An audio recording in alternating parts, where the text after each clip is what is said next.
I used to think my marriage was boring in a good way. Predictable. Safe. We had routines, Sunday grocery runs, Netflix at night, coffee together every morning before work. Nothing dramatic. Nothing explosive. And I told myself that was what real love looked like. Calm. Steady. Quiet. But somewhere along the way, quiet turned into distant, and I didn't notice until I was already living next to a stranger. She stopped asking about my day, stopped laughing at my jokes, stopped looking at me when she talked. It was like I was slowly fading out of my own life. At first, I blamed work. She had started a new job, new hours, new coworkers. She said she was tired all the time, stressed, overwhelmed. I believed her because believing her kept the peace. But the house started feeling empty even when we were both in it. She'd sit next to me scrolling her phone, smiling at something I wasn't part of. When I asked what was funny, she'd say, just memes. But the smile didn't match the answer. It was too personal, too soft, not meme smile energy. The first real crack came one night when she forgot her laptop at home. She called me in a panic while I was still at work and asked if I could open it and send her a file. I said sure. No big deal. We knew each other's passwords. Always had. I opened a laptop, went to her desktop, and that's when I saw a folder I'd never noticed before. It wasn't hidden. It wasn't locked. It was just there. The name of the folder was one word. Private. My stomach tightened before I even clicked it. Inside were screenshots, messages, photos, not nude, not explicit, but intimate, inside jokes, late-night conversations, the kind of things you only say to someone you care about too much, and none of them were with me. I closed the laptop like it had burned my hands. I sat there in our kitchen, staring at the wall, realizing I had just walked into a room in my marriage that I wasn't supposed to see. That was the moment I stopped being clueless and started being awake. After that night, I couldn't unsee it. Every small behavior suddenly had a shadow behind it. She started taking her phone into the bathroom again, sitting in the car for a few extra minutes before coming inside, laughing quietly at her screen when she thought I wasn't looking. It wasn't just one thing. It was a pattern forming right in front of me. And the worst part? She still looked me in the eyes and told me she loved me. That word started to feel cheap. I didn't confront her right away. Not because I was scared, but because I needed to know how far it went. I started paying attention to times, names, tones. I noticed one name coming up over and over. A guy from her new job. Someone she'd mentioned once like he was nobody. Just a coworker. The way she said it was too casual. Like she practiced it. I didn't push. I just filed it away. The confirmation came in the most boring way possible. We were sitting on opposite ends of the couch watching TV when her phone lit up between us. She didn't grab it fast enough. I saw the name. Same one. Message preview. I miss your voice. My chest tightened. She reached for the phone too late. I didn't say anything. I just stood up and went to the kitchen. My hands were shaking so badly I almost dropped a glass. That night, when she fell asleep, I lay there staring at the ceiling, replaying everything. The folder, the screenshots, the messages, the way she smiled at her phone. I wasn't guessing anymore. I was confirming. The lie wasn't coming. It was already here. I waited for the right moment, not to scream, not to explode, just to see if she would tell the truth when I gave her the chance. 2 days later, while we were eating dinner, I asked casually, "So, how's work been lately?" She shrugged. "Same as always." I said his name. Just once. Softly. The fork froze halfway to her mouth. She didn't look at me. She just stared at her plate. That silence was louder than any confession. I pushed a little. "You talk to him a lot." She finally looked up. "He's just a friend." I nodded. "Funny. Your friends don't usually say they miss your voice." Her face went pale. Not red. Not angry. Pale.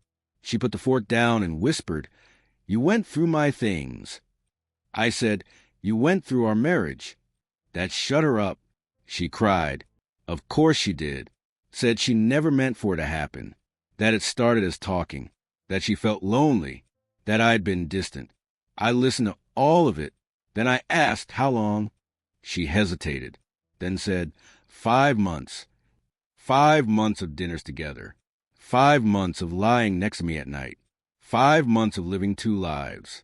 She swore it was over, that she'd stop, block him, change jobs if she had to, therapy, counseling, fresh start.